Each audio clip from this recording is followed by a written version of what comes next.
అందరికీ నమస్కారం. కార్యక్రమం ప్రారంభించే ముందు గురువు గారి పత్రిక గారికి ఒకసారి మనం ధన్యవాదాలు చెప్పుకుందాం. చెప్పుకోవాలి కూడా. గుర్తు చేసుకోవాలి కూడా. గురువు అంటే పాదపూజలు చేయడం కాదు. వారు చెప్పిన జ్ఞానాన్ని గుర్తుంచుకోవడం. వాటిని ఆచరణలో పెట్టడం. అప్పుడు గురువు అనడంలో అర్థం ఉంది. అంతేగాని ఆయన పాద పూజ చేయడము, పాదాలకు పూజ చేయడము, పాదాల మీద పడ్డము అది కాదు గురువు విషయంలో చేయవలసింది. కొంతమంది ఏం చేస్తారంటే, ఆయన మన ఇంటికి ఎలాగ రాడు కాబట్టి ఆయన పాదుకులు చేయించుకుంటారు. ఇంట్లోనే పెట్టి పూజా మందిరంలో ఆ ఫోటో పెట్టుకుని అక్కడ ఆ పాదుకులను పూజ చేస్తూ ఉంటారు.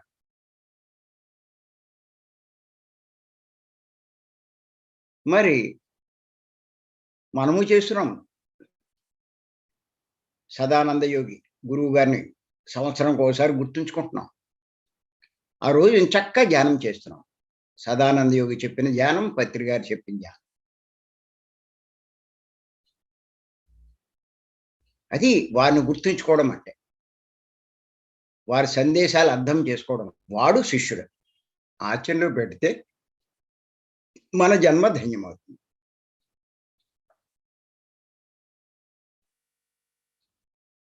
అంచేత మరి గత 15, 16 ఎపిసోడ్ నుంచి ఒక విషయం మీద చెప్పుకుంటున్నాం. పత్రి గారిచ్చే జ్ఞాన సందేశాల్లో ఒక ముఖ్యమైన సందేశం ఏంటంటే, ఇన్ని ఎపిసోడ్లు చెప్పుకుంటున్నాము అంటే దాంట్లో ఎంత అర్థం దాగి ఉందో ఒక్కసారి అర్థం చేసుకో.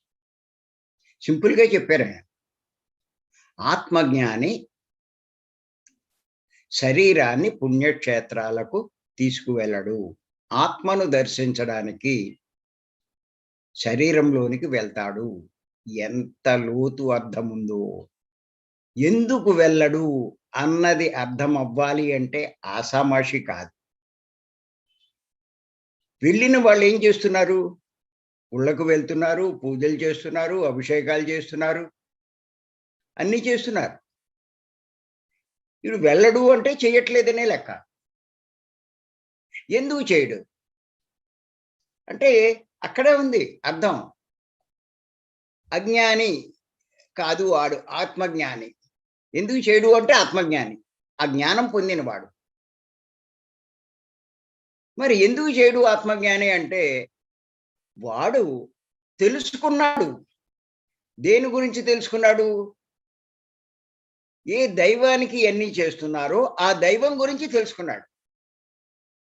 ఆ దైవం విషయంలో తాను ఎలా ప్రవర్తించాలో అది తెలుసుకున్నాడు. దానికి అనుగుణంగా వాడు ప్రవర్తిస్తున్నాడు. విగ్రహము దైవం కాదు. అంచేత ఆ పుణ్యక్షేత్రాలకు, ఆ గుళ్ళకు ఇయన్నీ తిరగడు వాడు. ఆత్మే దైవం అని తెలుసుకున్నాడు. అంచేత ఆ ఆత్మను ఆశ్రయించడానికి శరీరంలోనికే వెళ్తాడు. ఇది. ఇంకా చెప్పాలి అంటే అసత్యాన్ని ఆశ్రయించడు. విగ్రహం అసత్యం. సత్యాన్ని ఆశ్రయిస్తాడు. ఆత్మ సత్యం అన్నది మనకి దీంట్లోంచి అర్థమవుతుంది. ఇది ఇప్పుడు మనం సింపుల్‌గా చెప్పుకున్నాం. అసత్యాన్ని ఆశ్రయించడు. విగ్రహాన్ని ఆశ్రయించడు. ఇంకా అర్థమయ్యే రీతిలో తెలుసుకోవడం కోసమే మనం ఇయన్నీ చెప్పుకుంటున్నాం. ఇప్పుడు ఇన్ని టాపిక్‌లు ఎందుకు చెప్పుకున్నాం? ఇది ముఖ్యం. ఇది మీకు అర్థమయ్యి దానికి అనుగుణంగా ప్రవర్తిస్తే మొత్తం మీ జీవితం మారిపోయి ఆధ్యాత్మికంగా మీరు గుర్రంలా పరిగెడతారు. ఎద్దులా కాదు. అంత మార్పు వస్తది మీకు. సంవత్సరాలు అక్కల. ఆధ్యాత్మిక ఫండమెంటల్స్ మీకు అర్థం కాక అజ్ఞానంతో అలాగే చేస్తూ ఉంటే మీరు ఎన్నాళ్ళు ధ్యానం చేసినా, ఎన్ని గంటలు ధ్యానం చేసినా అలాగే ఉంటారు. ఎదుగు బదుగు లేకుండా. అంచేత ఫస్ట్ అర్థం చేసుకోవాలి వీటిని. 18 ఆదర్శ సూత్రాల్లో స్పష్టంగా ఉంది ఇది పత్రిక. అవి చదువుతారు, పక్కన పెడతారు. పక్కన పెడితే నువ్వేమెదుగుతావు? ఆధ్యాత్మిక లాభాలు ఏం పొందుతావు? దుఃఖంలోంచి ఎలా బయటపడతావు? ఉత్తినే చెప్పరు కదా పత్రికారు. చెప్పారు అంటే ఖచ్చితంగా అది మనం పాటించడానికి ప్రయత్నం చెయ్యాలి. అవి వదిలి మిగతా ఏదో పట్టుకోవడం కాదు. మనకు నచ్చింది నచ్చకపోయినా, అర్థం కాకపోయినా తెలుసుకోవాలి. ఇలాంటి క్లాసుల దగ్గరకు వచ్చి కొంచెం పెద్ద మాస్టర్ని పట్టుకోవాలి.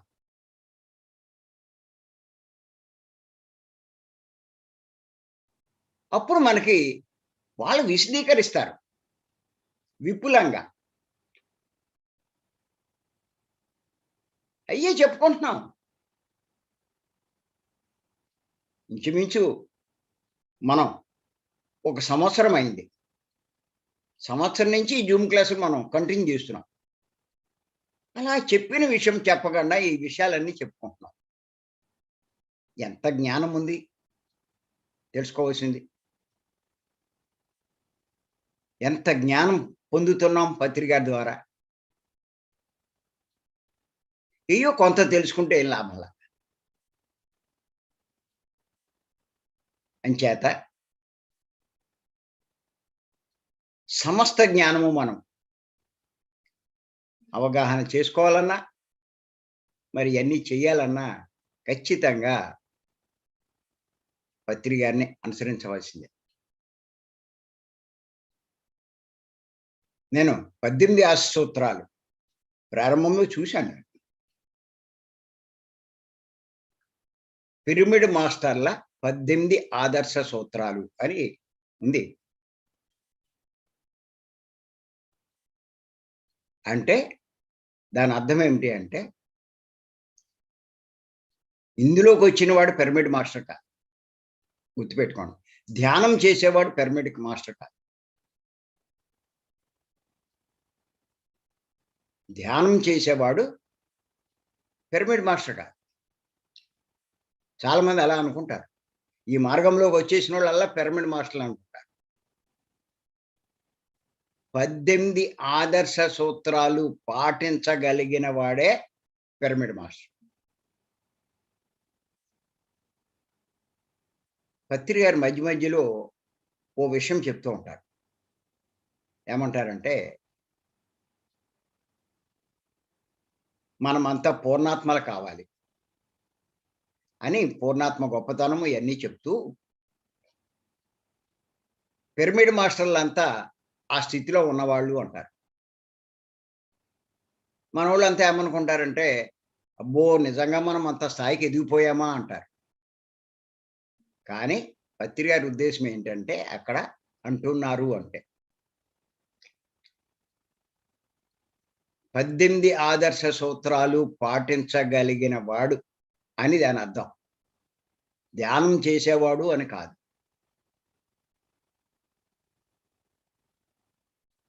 అలాగా పిరమిడ్ మాస్టర్ అంటారండి. ఆత్మజ్ఞాని ఇలాగ ఏమి అనరు. చావుకు కూడా సంతోషిస్తాడు అంటాడు. అంటే ధ్యానం చేసేవాడు కాదు. ఇప్పుడు పత్రి గారు ఏ లక్షణాలు చెప్తున్నారో అవన్నీ పిరమిడ్ మాస్టర్లు ఉంటాయి. పిరమిడ్ మాస్టర్లకి ఇదే ఆఖరి జన్మ అంటారు. అందరూ ఫీల్ అయిపోతారు. ఓహో! అలా అయితే మనకి ఆఖరి జన్మ అన్నమాట అని. ఎలా అయిపోద్ది ఆఖరి జన్మ? ఉబ్బిపోతారు, పొంగిపోతారు. నువ్వు పిరమిడ్ మాస్టర్ అవుతే నీకు ఇదే ఆఖరి జన్మ. మరి పిరమిడ్ మాస్టర్ అంటే ఎవరు? పిరమిడ్ మాస్టర్ అంటే 18 ఆదర్శ సూత్రాలు ఎవరైతే పాటిస్తారో వాళ్ళు. నేను అందుకే ఈ 18 ఆదర్శ సూత్రాల్లో ఉన్న విషయాలే మిమ్మల్ని కూడా కాస్త పాటించండి, ప్రాక్టీస్ చేయండి అని చెప్తూ ఉంటాను. అందులో ఏది మీరు పాటించట్లేదో చూసుకోండి. దాని మీద అవగాహన చేసుకోండి. మనకి తెలిసినంత మటుకు మనం చేస్తున్నాం. ఎవరైనా అంతే. దానికేం తప్పేం కాదు. కానీ తెలుసుకునే ప్రయత్నం చేయాలి. అలాగే మరి మీ అనుభవాలను గ్రంథస్థం చెయ్యాలి. 18 ఆదర్శ సూత్రాల్లో ఇంకొక పాయింట్.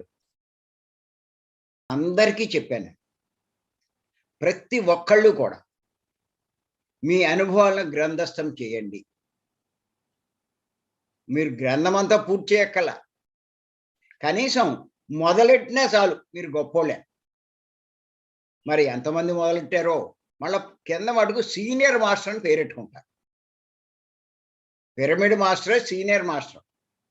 ఏదో 10 ఏళ్ల నుంచి 15 ఏళ్ల నుంచి ఉంటే సీనియర్ మాస్టర్ కాదు. చూస్తాను నేను. ఇంకొక వారం రోజుల్లో ఎంతమంది పంపుతారో చూస్తాను. ఎలా ఉన్నా పర్లేదది. ప్రతి ఒక్కళ్ళు ప్రయత్నం చేయండి. బలవంతంగా ఇప్పుడు చెప్పిస్తున్నా. బలవంతంగా రాయాలి మీరు. మీకెవరికైనా కాగితాలు అయిపోతాయి, వేస్ట్ అయిపోతాయి అనుకుంటే నన్ను అడిగితే పంపుతాను. ఏం వేస్ట్ కావు. మనం చేసే ఖర్చుల్లో ఈ కాగితాలేవి. రాస్తారు. మళ్ళా దాన్ని ఏదైనా మార్చాలనుకుంటే కొట్టేసి మళ్ళా ఫెయిర్‌గా రాస్తారు. మళ్ళా కొట్టేసి ఫెయిర్‌గా రాస్తారు. ఏమండి 40 పుస్తకాలు రాశాను. ఒక్కొక్క పుస్తకము 10, 15 సార్లు కరెక్షన్ చేశాను. ఆ పుస్తకం కరెక్షన్ చేసి, రాసి వాడికిస్తే ప్రింట్ చేసి కాపీలు తీసి నాకిచ్చేవాడు. దాన్ని మళ్ళా కరెక్ట్ చేసి ఎక్కడెక్కడ రెడ్ ఇంక్ తోటి మళ్ళా ఇస్తే, మళ్ళా కరెక్ట్ చేసి మళ్ళా ఇచ్చేవాడు. మళ్ళా ఇస్తే మళ్ళా ఉండేవి అందులో. కొన్ని కొన్ని భాగాలు మారిపోయేవి. కొన్ని కొన్ని తప్పులుండేవి. ఇలా ఎన్నో తేడాలుండేవి. మళ్ళా ఇచ్చేవాడిని. అలా 10, 15 సార్లు కరెక్ట్ చేస్తే ఆ రకంగా వచ్చింది. న్యాయంగా నా లెక్క అవుతే ఇంకా ఉన్నాయి. ఇప్పుడు నేను చదువుతూ ఉంటే. ఆ పుస్తకాలే. అప్పుడు జ్ఞాన పరిధిని బట్టి ఆ రకంగా రాశాను నేను. అప్పుడులా లేనుగా ఇప్పుడు.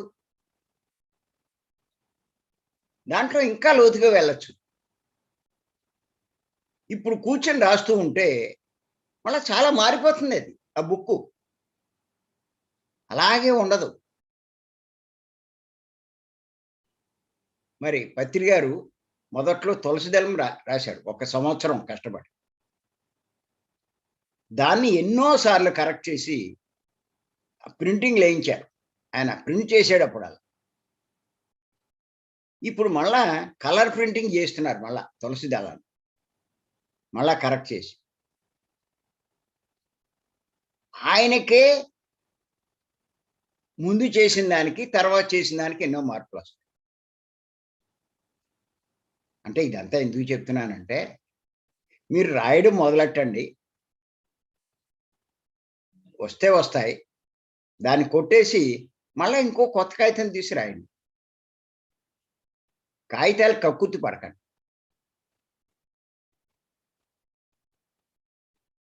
అది. ప్రారంభించండి. ఇంకొకటి సాధారణంగా మనం ఏమనుకుంటామంటే, అందులో చూసి రాయాలేమో, ఇందులో చూసి రాయాలేమో, మన సొంతంగా లోపల నుంచి రావట్లేదు. ఎలా రాస్తామనుకుంటారు. కాదు, కాదు. మీరు పెన్ను కాగితం మీద పెట్టండి. ఏదో ఒకటి రాయడం మొదలెట్టండి. అవసరమవుతే ఏదైనా ఒకటి రెఫర్ తీసుకోండి. రిఫరెన్స్ లేకుండా ఏది ఉండదు మనకి. ఇప్పుడు నేను చెప్తున్నాను అంటే, పత్రి గారిని రిఫరెన్స్ తీసుకునేగా ఆయన చెప్పిన దాన్ని బట్టేగా చేస్తున్నా. పత్రి గారు కూడా చెప్తారు. మీరు అనుకుంటారు ఇదంతా నేను చెప్పిందని. ఇప్పుడు నేను చెప్పేదేమీ లేదు కొత్తగా. ఇదంతా ఇప్పుడు నేను చెప్పేదంతా ఎంతోమంది మహానుభావులు ఇంతకు ముందు ఎప్పుడో చెప్పారు వాళ్ళంతా. వాళ్ళు చెప్పిన దాన్ని మీకు ఇప్పుడు బయటకు తీసి చెప్తున్నాను అంతే తప్ప, ఏమి కొత్త విషయాలేం కాదు. ఇంకేదంటే సత్యం మారిపోదు. ఆ సత్యం మారిపోతే మనం కొత్తవి చెప్పొచ్చు. అదే సత్యం. దాన్నే చెప్పాలి. ఎన్ని యుగాలయిందండి సృష్టి ఏర్పడి. ఎంతమంది మేధావులు, గొప్పవాళ్ళు, తపస్సంపన్నులు, ఋషులు, మహర్షులు, యోగులు, యోగీశ్వరులు భూమి మీదకు ఉద్భవించారు. ఈ సత్యాన్ని వారి వారి యొక్క మరి స్టైల్‌లో వాళ్ళు ఎన్నో రకాలైనటువంటి ఉపమానాలతో మరి వివరించారు. చెప్పేది సత్యమే అర్థమవ్వడం కోసం. వాళ్ళ జీవితంలోంచి వాళ్ళు తెలుసుకున్న ఉపమానాలు ఆయన చెప్తారు. అలాగే పత్రి గారు చెప్పేవి వేరే ఉంటాయి. అలాగే నేను చెప్పేవి వేరే ఉంటాయి. అందుకే ఏమంటారంటే, ఏకం సత్ విప్ర బహుదా వదంతి అంటారు. సత్యం ఒకటే, వివరించడమే అనేక రకాలుగా ఉంటాయి అంటారు. సత్యసాయిబాబా వారు వారి యొక్క స్టైల్‌లో వారు మనకు ఆ సత్యాన్ని బోధిస్తారు. షిరిడీ బాబా ఆయన వివరిస్తారు. నేను షిరిడీ బాబా సాయి సచ్చరిత్ర చూశాను. చదివితే ఆయన ఇయన్నీ ఈ ఉపనిషత్తుల్లోయి, భగవద్గీత అయన్నీ ఉపమానాలు ఇచ్చారు. ఈశావాస ఉపనిషత్తు, భగవద్గీతలో. మరి ఎన్నో ఉదహరించి ఆ శిష్యులకి, ఆ భక్తులకి అర్థమయ్యే రీతిలో వివరించేవారు.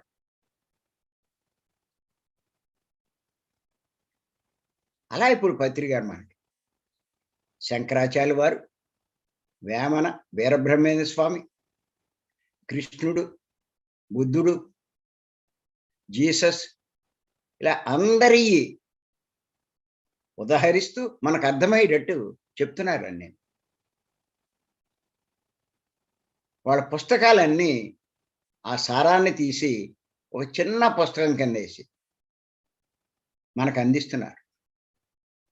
ఆళ్ళు రాసిన అన్ని పుస్తకాల్లో మనం ఈ రాసిన పాయింట్లు మనం ఎతుక్కోవాలంటే చాలా కష్టమండి. ఆ తిప్పలు పడకుండా హాయిగా ఆయనే ఏరి పుస్తకం కింద తయారు చేసి మనకిస్తున్నారు. అయి చదివితే చాలండి. నేను చేసిన పని అదే. నేను మా మేధస్సు అక్కడ బాగా పనిచేసింది నా బుద్ధి. అయన్నీ ఎందుకు పెట్టుకొని చదవడం. ఈ చదివితే చాలు. ఒకటే బండగుర్తు నాకు. 1,00,000 పుస్తకాలు చదివిన పత్రి గారు రాసిన దాంట్లో అంతా లేకుండా వదిలిపెట్టేస్తారా? దేన్ని వదిలిపెట్టరు. ఇదే నా బండ గుర్తు. అయన్నీ ఎందుకు చదవడం అంటాను. సేతు విజ్ఞానాన్ని 2 పాయింట్లు చెప్పారాయన. సేతు పుస్తకాలన్నీ చదివితే మీకు అక్కడికి అదే వస్తది. ఉద్ధరైన ఆత్మనాత్మానం. ఎవరు వాస్తవానికి వాళ్ళు సృష్టికర్తలు. ఇంక మీరు ఏమి చదవండి చివరికి ఆ 2 పాయింట్లే వస్తాయి. అది సేతే కాదు. భగవద్గీతలోనూ ఉంది. అన్ని చోట్ల ఉంది. అంతకుముందు ఆయన తీసి చెప్పాడు. తర్వాత సేతు చెప్పాడు. అయ్యే మళ్ళా ఇప్పుడు పత్రి గారు చెప్తున్నారు. సేతు స్పెషల్‌గా ఏమి చెప్పలా. గొప్పవాడే కాదని ఎవడు అనడు. ఆ విషయాలు చెప్పాలి అంటే గొప్పవాళ్ళకే సాధ్యమవుతుంది. కానీ కొత్త ఏమి తెచ్చి చెప్పరు. అది మటుకు గుర్తెట్టుకోండి. ఇంకేది చెప్పడానికి వీల్లేనంతగా పత్రి గారు మనకు అందించారు. ఎన్నో వందల మందిని అధ్యయనం చేసి 1,00,000 పుస్తకాలంటే ఎంతమందిని అధ్యయనం చేశారో. ఆ సారాన్నంతా మనకు అందించారు. ఇంక నా బండగుత్తది. అయ్యి ఎందుకు చదవడం? అయి చదివితే చాలు. అందుకే నేను ఏం చేశానంటే పుస్తకాలు రాయడం మొదలెట్టినప్పుడు ఒక ఐడియా వచ్చింది. మరి పత్రి గారు ఇంత గొప్ప జ్ఞానాన్ని అందిస్తూ ఉంటే, ఇది మరి ఆ బుక్స్ అయి సరిగ్గా ప్రింట్ చేయకపోయినా, బుక్స్ దొరకకపోయినా, ఈ జ్ఞానం అందరికీ దొరకదు కాబట్టి, మన పుస్తకాల్లోనే వీటినంతా పెట్టేస్తే, ఇంచక్కా మన పుస్తకాలు తీసుకుంటే అందరికీ ఈ జ్ఞానం కూడా అందుతుంది అన్న ఉద్దేశంతో అనుబంధం కింద పెట్టాను. ఓ 100 పేజీలు నేను చెప్పిన సబ్జెక్టు, 100 పేజీలు పత్రి గారిది. ప్రతి పుస్తకంలో కూడా పెద్ద పుస్తకాలున్నాయి. ఖచ్చితంగా పత్రి గారిది సందేశం ఉంటుంది. అలాగా అయి. ఇప్పుడు ఇంకా ఏంటంటే అర్థం కావట్ల. నా పుస్తకాలని కొనడమే తగ్గించేశారు. మానేశారు చాలామంది. అందులో నా జ్ఞానము ఉంది. అద్భుతమైన జ్ఞానం. పత్రి గారి జ్ఞానం కూడా ఉందన్న అసలు అర్థం కావట్లేదు చెప్పినా కూడా. అంచేత విడదీశాను. అందులోంచే ఇదేం కొత్తగా తేలేదయి. నా పుస్తకాల్లో ఉన్న పత్రి గారి పుస్తకాలని బయటికి తీసి 7 పుస్తకాలుగా పెట్టా. ఎన్నొచ్చినియి అంటే 50 పుస్తకాలొచ్చినియి. 50 అయి చదవండి అంటా నేను. ఇంచేతంటే 'శ్రీకృష్ణ సందేశం' అనే పుస్తకం రాశారు సార్. ఎంత అద్భుతంగా రాశారో.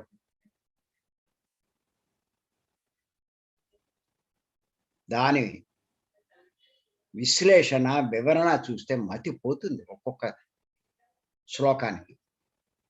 పూర్తి అంతరార్థం. బాహ్య అర్థం వేరే ఉంటుంది. అంతరార్థం వేరే ఉంటుంది. అంచేత చాలా ఉన్నాయి. నేను ఆ అంతరార్థాలతో అలా ఇచ్చిన వాటినే ఏం చేశానంటే, ఆ శ్లోకాలన్నీ మళ్ళా ఏరి, గీతా సందేశం అని రెండో పుస్తకం రాశాను. అందులో ఓ శ్లోకం ఉంది. శిరగ్రీవం కాయం సమానమని. అంటే ధ్యానం చేసేటప్పుడు శిరస్సు, కంఠము, శరీరము నిఠారుగా ఉంచాలని చెప్తారు మనోళ్ళు. ఈ పండితులంతా. పత్రి గారు మనకు చెప్పింది ఏంటంటే ఆశ్చర్యపోయినాయి. శిరస్సు అంటే శిరస్సులో ఉండే ఆలోచన. తల అని కాదు లెక్క. గ్రీవం అంటే నీ నోట్లోంచి వచ్చే మాటలు. ఈ శరీరముతో చేసే పనులు. 3 ఒకే రకంగా ఉండాలి. అంతేకాని ఆటిని సమానంగా పెట్టడం కాదు. మనకి యోగా మాస్టర్లు వీళ్ళంతా ఊరికే ధ్యానం అని ఆఖరిలో ఒక 5 నిమిషాలు చేయిస్తారు. తల కదపకూడదు, మెడ కదపకూడదు, శరీరం కదపకూడదు. కొంతమంది మాస్టర్లు అయి చూసే మనకి ఇలా బోధిస్తూ ఉంటారు.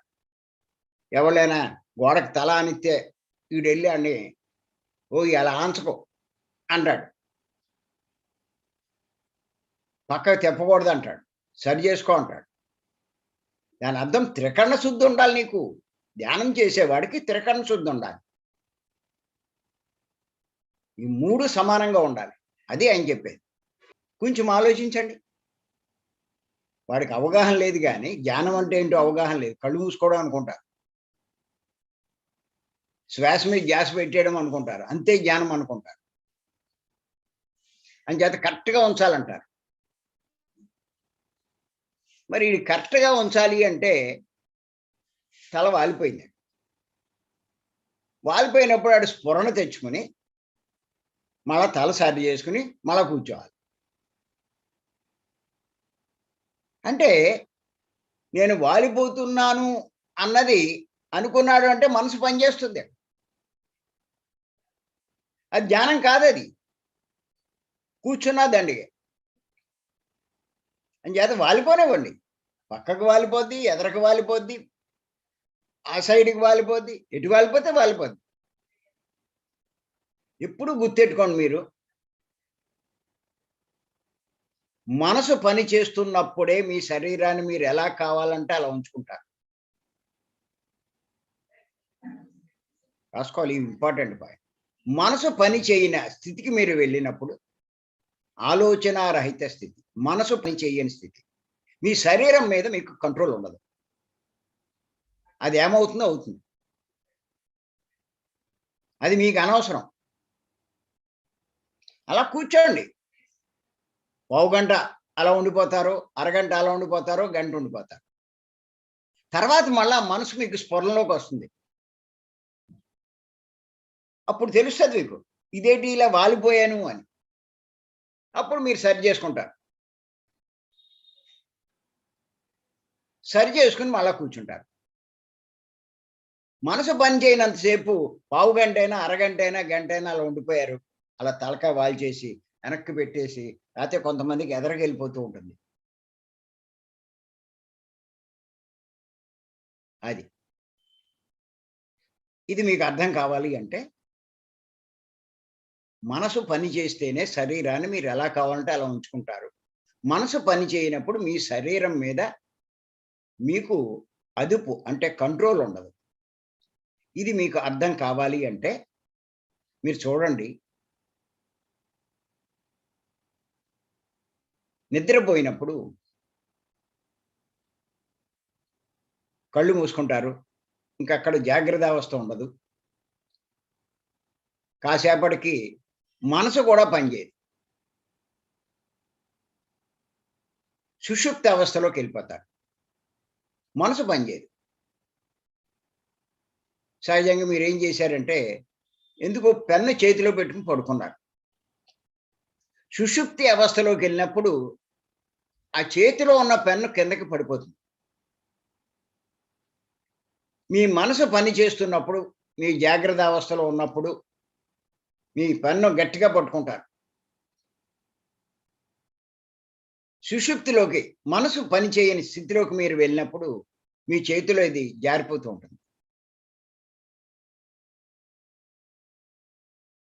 అంటే అక్కడ మీ శరీరం మీద మీకు లేదు.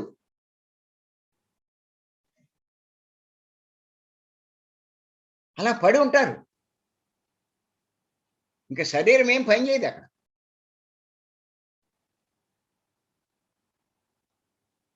అక్కడ మనసు లేదు, ఏమీ లేదు. అలా గాఢ నిద్రపోయే వాళ్ళని మీరేదైనా పిలిస్తే పలకరాళ్ళు.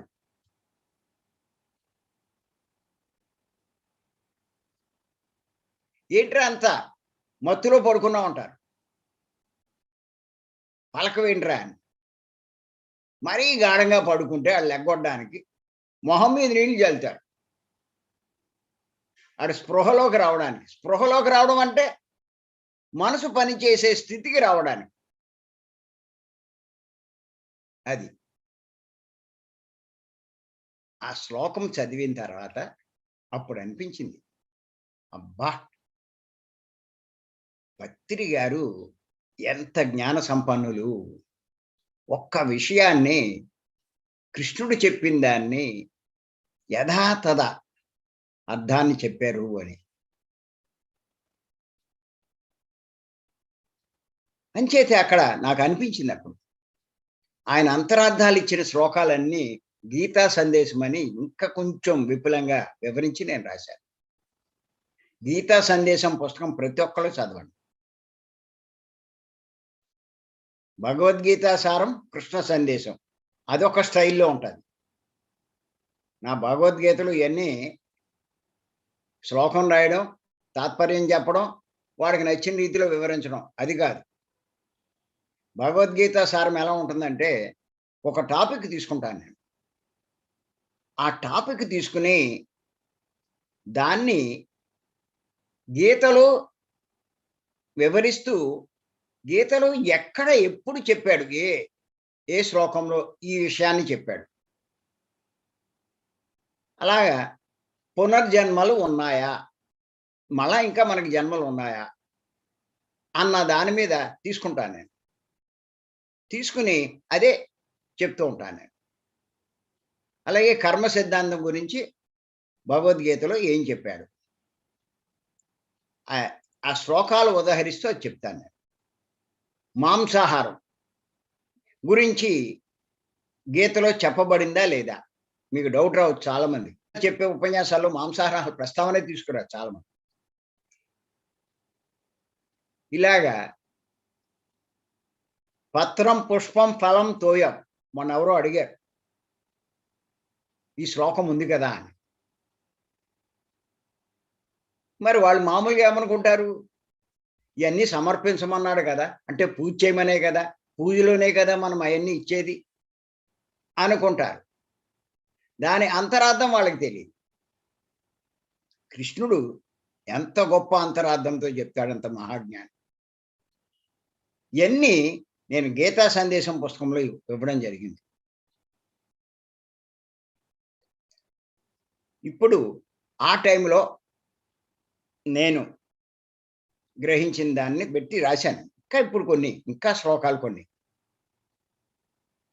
అంతరార్థాలు మరి ఇంకా కొన్ని సేకరించాను.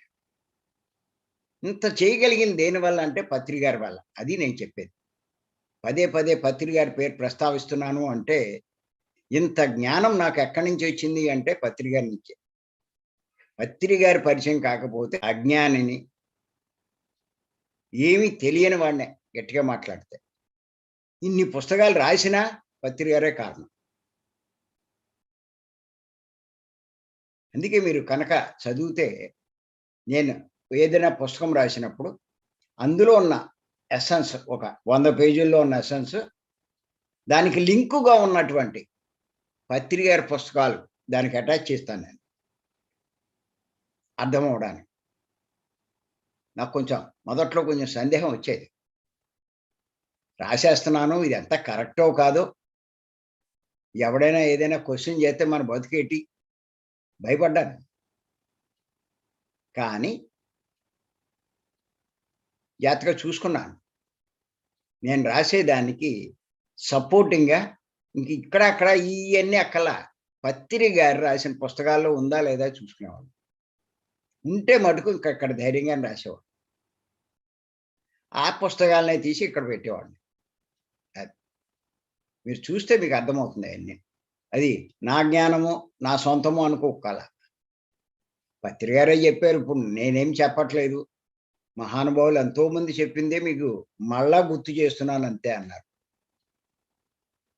మరి ఆ మహానుభావుల్లో ఈయనో మహానుభావుడు. అందరిని ఆయన పట్టుకున్నాడు. ఎసెన్స్ రాశాడు. ఈయన నేను పట్టుకున్నాను. అందరి ఎసెన్స్ నాకొచ్చింది. ఈ ఆధ్యాత్మికంగా ఎదగాలి అంటే మీరు పత్రికని పట్టుకోండి చాలు. పత్రికని పట్టుకోవడం అంటే ఇప్పుడు ఆయన ఎక్కడ ఉన్నాడని అడుగుతాడు. ఎక్కడున్నాడో కాదు. ఆయన పుస్తకాలు పట్టుకుంటే ఆయన పట్టుకున్నట్టే లెక్క. ఆ పుస్తకాల్లో ఉన్న జ్ఞానాన్ని పట్టుకుంటే ఆయన పట్టుకున్నట్టే లెక్క. మళ్ళా ఫోన్ చేసి అడుగుతారు. ఆయన పట్టుకుందాం అనుకున్నాను కానండి, ఎక్కడ అవకాశం దొరకలేదండి అంటారు.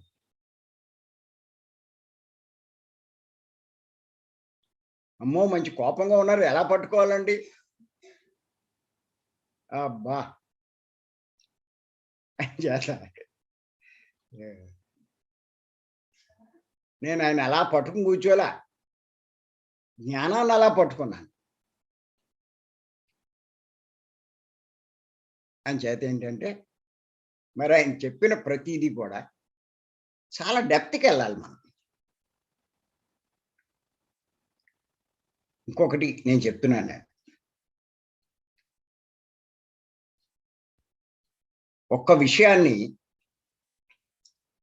మీరు లోతుల్లోకి వెళ్ళలేకపోతున్నారు అంటే అర్థం ఏమిటి అంటే, ఇంకా బుద్ధి పూర్తిగా వికసించలేదు అని అర్థం. అది గుర్తుపెట్టుకోండి. ఎందుకు వెళ్ళలేకపోతున్నాం? బుద్ధి పూర్తిగా వికసించలేదు.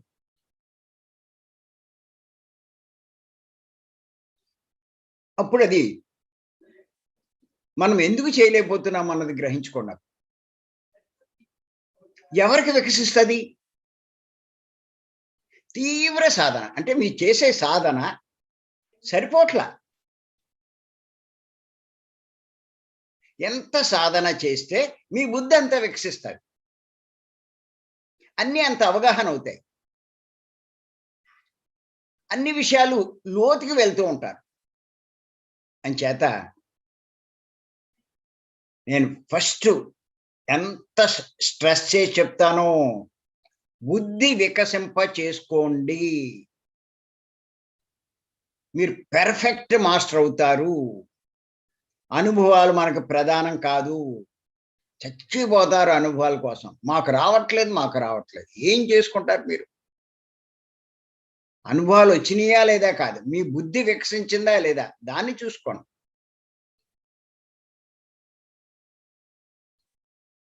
మాకు ఆయన కనపడలేదు, ఈయన కనపడలేదు. ఎందుకు? ఎవడు కనపడితే ఏంటి? అందరికంటే గొప్పవాడు మనకు ఎదురుగుండా ఉంటే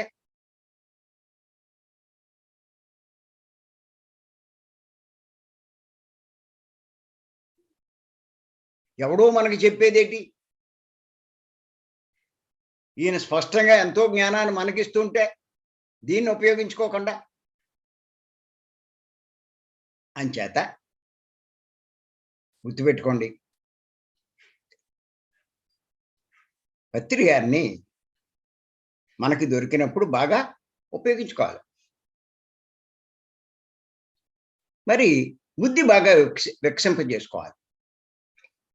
మీరు తీవ్రంగా ధ్యానం చేయాలి. ఆహార నియమాలు ఒకటి చూసుకోండి. చాలామంది ఇంటి దగ్గర బాగానే ఉంటారు. బయటికి వెళ్ళేటప్పుడు కొంచెం కాంప్రమైజ్ అవుతారు. కొంచెం ఆకలేసినప్పుడు, ఏదో ఆ పదార్థాలు చూసినప్పుడు, ఆ ఫంక్షన్ పార్టీలో మొహమాట పడో, అవతలోడు బాధపడతాడనో, ఇలాగ ఏవో ఉంటాయి. నష్టపోయేది మీరే. ఎక్కడ కొంచెం కాంప్రమైజ్ అయినా మీకు తెలియకుండా మీ మనసు మలినమైపోతుంది. మలినమైపోతే బుద్ధి మందగిస్తూ ఉంటుంది. ఇంక అందులో క్వెషన్ లేదు.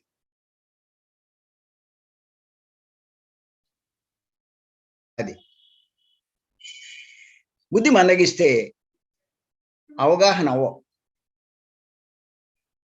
చేత కనీసం ఇక్కడి నుంచైనా మీరు ఎవడో సంగతి మనకు అనవసరం. ఇవి వింటున్న వాళ్ళంతా కూడా మీ బుద్ధిని వికసింపజేసుకునే ప్రయత్నం చేయండి. నేను భీమవరం అందుకే రమ్మంటూ ఉంటాను అందరిని నేను. అంత సాధన ఎక్కడ దొరకదు మీకు. మీ 3 రోజులు భీమవరం వచ్చినప్పుడు 27 రోజులు తీవ్రంగా మీరు ఇంటికాడ ధ్యానం చేసుకోగలుగుతారు. తేలిగ్గా, సులువుగా, సునాయాసంగా ఏ ఇబ్బంది లేకుండా కూర్చుంటారు. 3 గంటలు, 4 గంటలు. అది. అంచేత ఇది బాగా గుర్తుపెట్టుకోండి. మరి అంతలా ప్రాక్టీస్ చేస్తే ఇప్పుడు నేను చెప్పేవి అర్థమవుతాయి. మీరు బాగా చెప్పగలుగుతారు. మీరు చక్కగా ఏ పుస్తకం చదివినా బాగా గ్రహిస్తారు. ఆధ్యాత్మికంగా బాగా ఎదుగుతారు. అర్థం చేసుకుంటారు. ఆచరణలో పెడతారు. ఇన్ని జరుగుతాయి.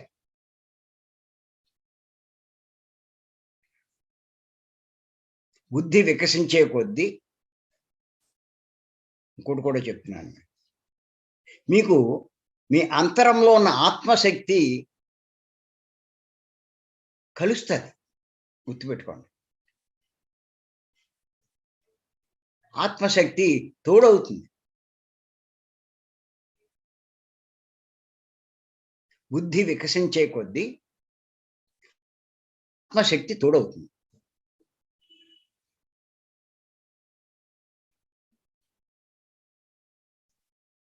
బుద్ధి మందగిస్తే మనస్సుతో అనుసంధానమై ఉంటుంది.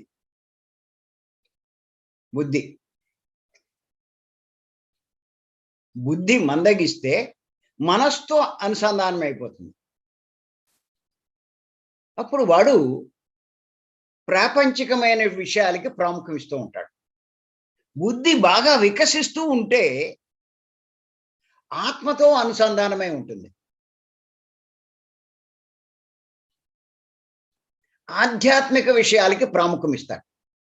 ఇది పత్రిక చెప్పిన విషయమే నేను చెప్పేది. బుద్ధి మందగిస్తే మనసు వైపు మళ్ళుతుంది. అది బుద్ధి బాగా వికసిస్తే ఆత్మ వైపు మళ్ళుతుంది. మనసు వైపు మళ్ళితే ప్రాపంచికానికి ప్రాముఖ్యం, ఆత్మ వైపు మళ్ళితే ఆధ్యాత్మికానికి ప్రాముఖ్యం. కాబట్టి మీరు చూసుకోండి, ఇప్పుడు మీరు ప్రాపంచికానికి ఎక్కువ ప్రాముఖ్యం ఇస్తూ ఉంటే ఖచ్చితంగా మీ బుద్ధివి మనసుతో అనుసంధానమై ఉందన్నమాట. కాదు, ఆధ్యాత్మికానికి మీరు బాగా ప్రాముఖ్యం ఇస్తూ ఉంటే మీ బుద్ధి ఆత్మతో అనుసంధానమైంది. ఆత్మ అంటే దైవము, మనసు అంటే మానవుడు. మానవ శక్తికి దైవ శక్తికి ఎంత తేడా ఉందో అర్థం చేసుకోండి. మానవ శక్తితో పనిచేయడం కాదు, దైవ శక్తితో పనిచేయాలి.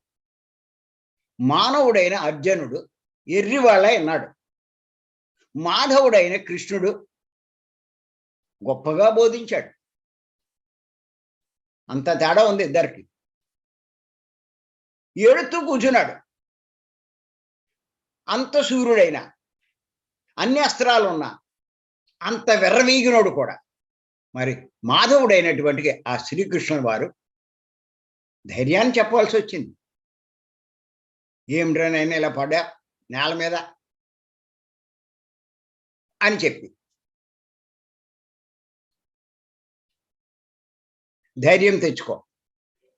ఏంటనుకుంటున్నావు? నువ్వెవరు వాళ్ళెవరు? నువ్వేదో వాళ్ళు చంపేస్తానంటున్నావు. నువ్వెక్కడ చంపగలవు? వాళ్ళకి చావేమి లేదు. వాళ్ళు చంపేవాడెవడు? చచ్చేవాడెవడు? తెలుసుకో. ఇవన్నీను ఇలా ఎన్నో విషయాలు చెప్పగలిగాడు. అర్జునుడికి ఏం తెలుసు? మానవుడికి, నరుడికి. ఇంకేత అర్జునుడికి ఆ బుద్ధి మనసు వైపు ఉంది. కృష్ణుడికి ఆయన ఆ బుద్ధి పూర్తిగా ఆత్మస్థితిలో ఉంది. బుద్ధుడిని అందుకే బుద్ధుడు అని పిలిచారు. బుద్ధి ఉన్నవాడు కాబట్టి బుద్ధుడు అన్నారు. 100%. మనసు 0. కృష్ణుడైనా అంతే, పత్రిగారైనా అంతే. ఈ సాధన బాగా పెరిగే కొద్దీ ఈ మార్పు చెందుతుంది. ఇటున్న మనసు అటు మళ్ళుతూ ఉంటుంది. లేకపోతే ఇక్కడ మనం ఎన్ని చెప్పినా ఏమి ఎక్కదు.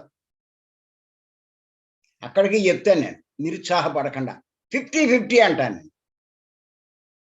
మన సంసారం వదిలేయమంటారా అంటారు. సంసారం ఏం వదలక్కల్లా. నువ్వు 70%, 80% ఆత్మవైపు ఉన్నా ఏమీ సంసారాన్ని వదలవు. మొగుడిని వదలవు, పిల్లల్ని వదలవు, సంపాదన వదలవు, సుఖాలు వదలవు, అన్నీ ఉంటాయి. ఎవరు వదిలేశారు? నేను చేత గుర్తుపెట్టుకోండి.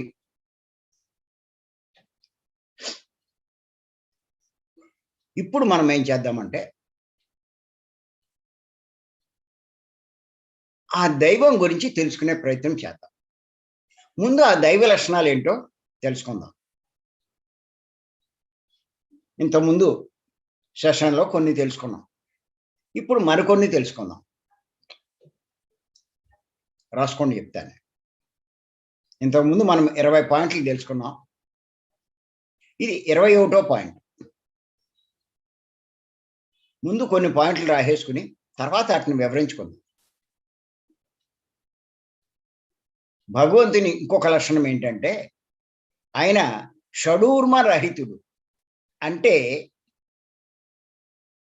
6 రకాల ధర్మాలు లేనివాడు. కావాలంటే ఇక్కడే రాసేసుకోండి మీరు. జనన మరణాలు, జన్మించడం, మరణించడం, అది శరీర ధర్మం.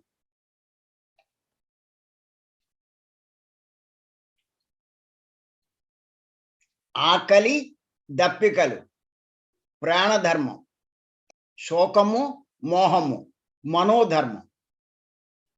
6 రకాలు. జనన మరణాలు శరీర ధర్మం, ఆకలి దప్పికలు ప్రాణధర్మం, శోకమోహాలు మనోధర్మం. ఇవన్నీ లేనిదే ఆత్మ అంటే దైవం. గుర్తుపెట్టుకోండి. ఇటువంటివి ఏమీ లేవు ఆత్మకు. అది దైవం యొక్క లక్షణం. ఆయన షడూర్మ రహితుడు. మానవులకు ఉంటాయి ఇవన్నీ. నువ్వు మానవ స్థితిలో ఉంటే ఇవన్నీ ఉంటాయి. దైవ స్థితికి చేరుకుంటే ఇవేమి ఉండవు. 22వ పాయింట్ రాసుకో. రాగద్వేషాలు లేనివాడు. అంటే అనురాగము లేనివాడు. దైవానికి ఏం లేవు. అవన్నీ మీకుంటే ఇంకా మీరు దైవస్థితికి చేరుకోలేదు. కనీసం దైవానికి దగ్గర స్థితి కూడా రాలేదు. అంటే శత్రుమిత్రులు లేనివాడు. ఇవన్నీ మళ్ళీ వివరించుకుందాం, చాలా లోతుగా వివరించుకుందాం. 23వ పాయింట్.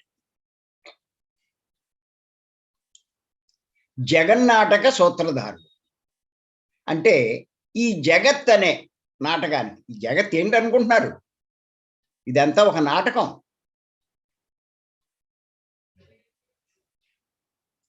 దీని సూత్రధారుడు ఎవరు? ఆయనే. షేక్స్పియర్ చెప్పలా, all the world is a stage, we are all mere actors, distract and fume, do our part and then depart. ఎంత అద్భుతంగా చెప్పాడు. మరి ఎవరు దీనికి అంటే ఈ జగత్ అనే ఈ నాటకానికి నిర్మాత దర్శకుడు అన్నీ ఆయనే. 24వ పాయింట్. నిశ్చలుడు.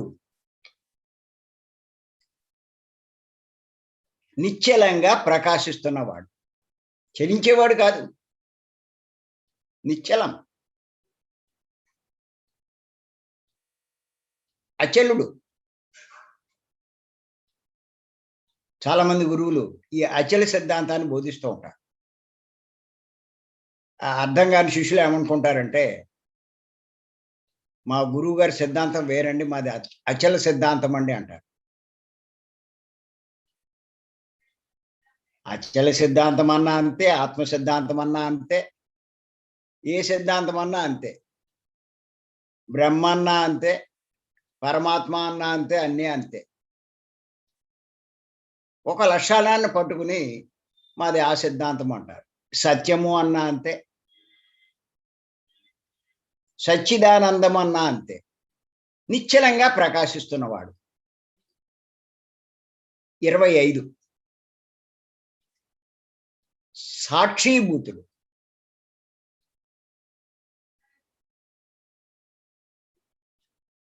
అన్నిటికీ సాక్షి అయినవాడు.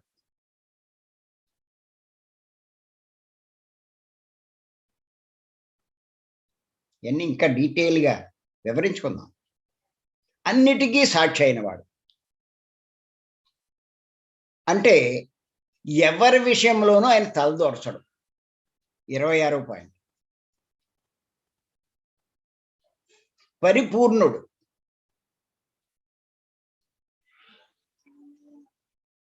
పరిపూర్ణంగా నిండి ఉన్నవాడు 27. కాలాతీతుడు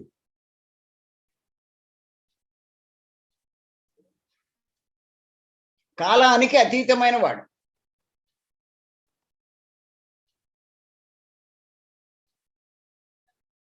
వివరించుకుందాం మళ్ళా 28వ పాయింట్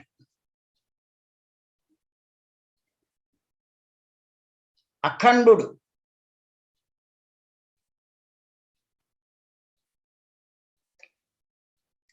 ఖండాలుగా లేనివాడు అంటే అఖండంగా ఉన్నవాడు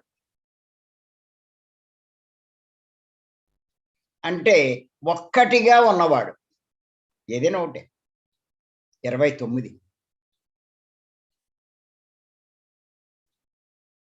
అక్షర స్వరూపుడు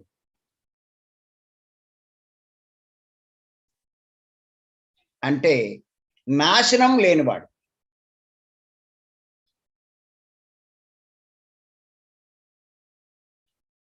అక్షర స్వరూపుడు అంటే నాశనం లేనివాడు 30వ పాయింట్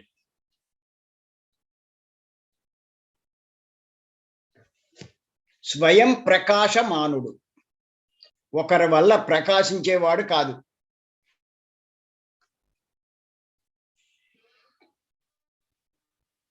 స్వయంగా ప్రకాశించేవాడు ఒకరి వల్ల ప్రకాశించేవాడు కాదు స్వయంగా ప్రకాశించేవాడు ఇప్పుడు చూడండి సూర్యుడు స్వయం ప్రకాశుడు భూమికి స్వయం ప్రకాశం లేదు ఉదయిస్తేనే భూమి మీద వెలుతురు ఉంటుంది చంద్రుడు కూడా స్వయం ప్రకాశుడు కాదు ఆ సూర్యుని యొక్క వెలుతురు ఆయన మీద పడడం వల్ల మనకి ఆయన అలా ప్రకాశిస్తున్నట్టు ఉంటుంది సూర్యుని దూరం అయిపోయినప్పుడు అమావాస్య సూర్యుడికి బాగా దగ్గరైనప్పుడు అది పౌర్ణమి మంచి కాంతి ఉంటుంది రాత్రి అయినా కూడా మనకి చాలా వెలుగు ఉంటుంది అది కానీ ఇలాగా ఒకళ్ళ వల్ల ప్రకాశించేవాడు కాదు ఒక సూర్యకాంతి కాదు కోటి సూర్యుల కాంతి కలవాడే ఆ భగవంతుడు అంచేత మరి ఈ విషయాల మీద డీటెయిల్గా చెప్పుకుందాం మనం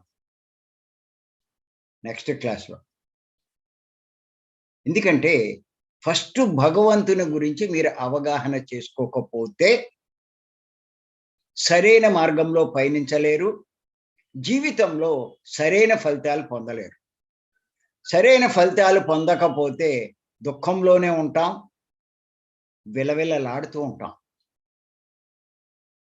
ఆ దుఃఖంలోంచి బయటపడాలి అంటే దైవం గురించి భగవంతుని గురించి అవగాహన చేసుకునే ప్రయత్నం చెయ్యాలి ఇది ఊరికే ఒక మాట అనేసి వదిలేసేది కాదు దాని మీద చాలా లోతుగా మనం ఎంత విశ్లేషణ చేసుకుని అర్థం చేసుకుంటే దానికి తగ్గట్టుగానే మన ప్రవర్తన మారిపోతుంది మీరు నేను రాశాను భగవంతుడు అంటే అనే పుస్తకంలో ఉంది ఇదంతా మీరు చాలా మందికి పుస్తకాలు వచ్చినాయి కానీ ఊరికే చదువుతారు చదివితే సరిపోదు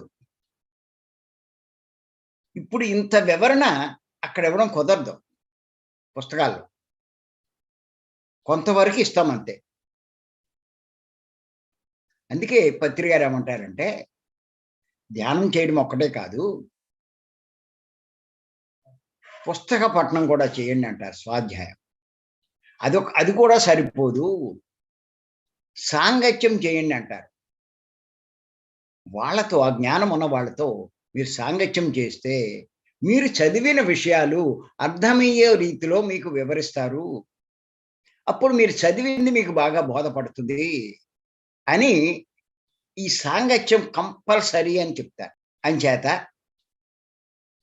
ఈ సాంగత్యం ఎప్పుడైతే చేస్తారో బాగా అర్థం చేసుకుంటారు ఆ విషయాలు ఎప్పుడైతే మీకు అర్థమవుతుందో ఆచరిస్తారు ఎప్పుడైతే మీరు ఆచరణలో పెడతారో ఆ ఫలితాన్ని మీరు అనుభవిస్తారు అది అంచేత మనకు కావాల్సిన ఫలితం తెలుసుకోవడం కాదు.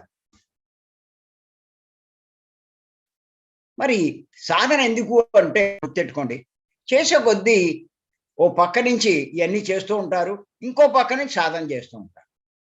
ఏమవుతుంది? బుద్ధి పెరుగుతూ ఉంటుంది. బుద్ధి పెరుగుతూ ఉంటే చదివినవి, విన్నవి బాగా అర్థమవుతూ ఉంటాయి.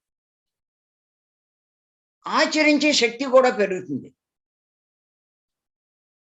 అంచేత ఇవన్నీ ఇంటర్లింకింగ్. ఉత్తినే చెప్పలేదు పత్రిక. అలాగే పరాకాష్ఠకి వెళ్ళాక సేవలు కాదు, కొద్ది కొద్దిగా అలవాటు చేసుకోవాలి. మీ బుద్ధి పెరిగే కొద్దీ మీ సేవా స్థితి బాగా పెరుగుతుంది.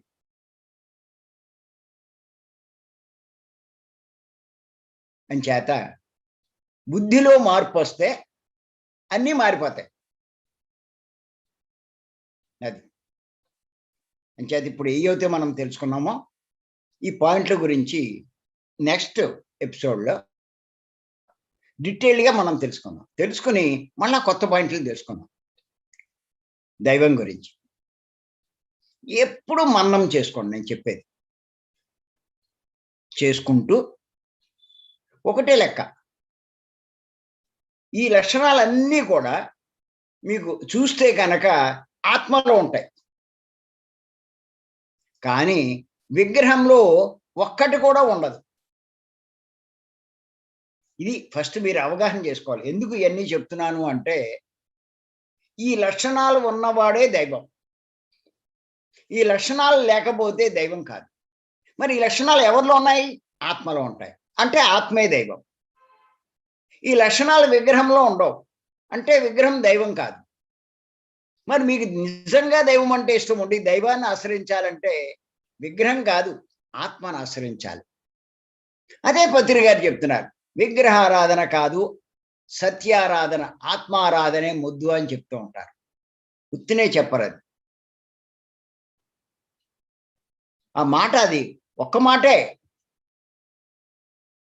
ఎంత చెప్పుకుంటున్నామో 16-17 ఎపిసోడ్ నుంచి.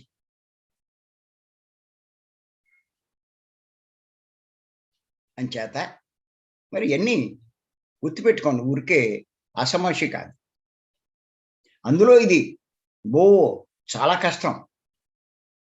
నేను అందుకే అన్నీ రాసుకోండి, ఇంచక్క బాగా వినండి, 1కి 10 సార్లు చదవండి, అప్పుడు మీకు డౌట్ వస్తే అడగండి. చాలా జాగ్రత్తగా వినాలి, రాసుకోవాలి, మళ్ళా చదువుకోవాలి. ఇంపార్టెంట్ టాపిక్ అయినప్పుడు ఇది మీకు అర్థమవుతే ఆధ్యాత్మికంలో గొప్ప మెట్టెక్కినట్టే. మీరు గొప్ప మార్పు మీలో వచ్చినట్టే. నిజంగా ఈ జన్మలో మీరు సాధించవలసిన సాధించినట్టే. మరి ఈ అవకాశం ఇచ్చిన మీ అందరికీ నేను మరొక్కసారి ధన్యవాదాలు చెప్తున్నాను. Thank you.